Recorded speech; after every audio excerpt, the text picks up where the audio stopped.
It had been hot and muggy for days, and on that afternoon of June 30th, the office buildings in Regina's young business district were empty. But life was booming in Wascana Park, surrounding the recently completed legislature, packed with hundreds looking for refuge from the heat. They borrowed canoes from the boat club and splashed and swam in the cool water. Others wandered from the heat of their homes and out into the streets.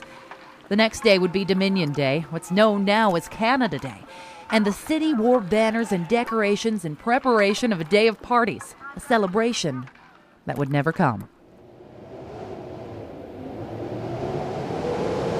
Late afternoon storms had been common that week.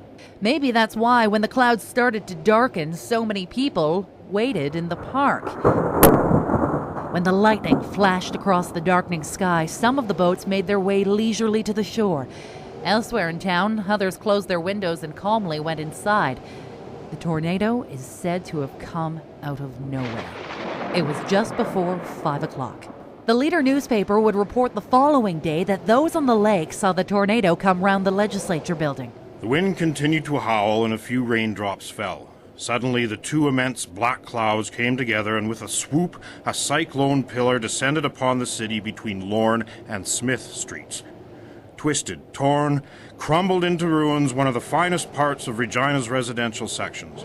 The whole of the section occupied by the better laboring classes, the biggest and best of the city churches, some of the finest public and many office buildings, the grain elevator, and scores of other buildings lie scattered over the ground. The New York Times ran the headline, "Storm Kills Many in Saskatchewan."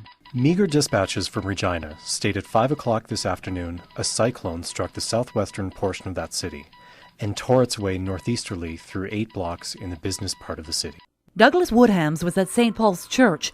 Years later, he would write down his memory of that day. It suddenly came over dark, and then a terrific wind and pouring rain. I opened the south door cautiously in case it would be torn off, as I had heard a tapping, and there was a lady there, wet through, and I pulled her in and tried to get her dried off and had her rest on one of the pews. We looked out of the vestry window, and one could see the bricks on Smith just being sliced off like one would slice a loaf.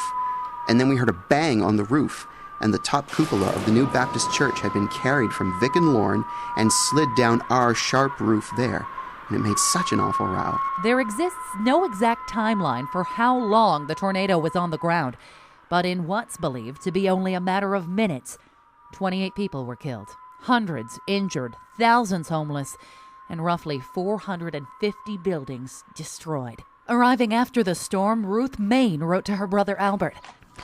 When I got to Moose Jaw, I tried to phone the girls, but could not. I inquired why and was told Regina was no more. Every second person you meet in Regina is plastered and banged up. Hundreds were hit with flying debris. I could have howled. You've never seen such a fearful sight. The ruined homes and homeless make your heart ache. This truly is a fierce country.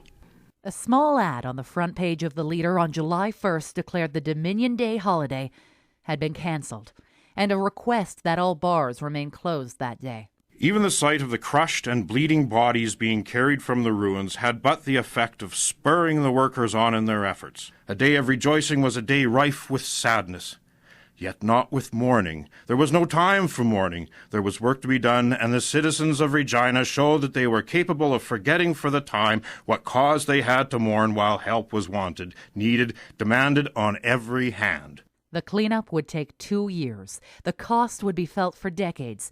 And still, 100 years later, the catastrophe remains the country's deadliest tornado. Natalie Geddes, News Talk Radio, Regina.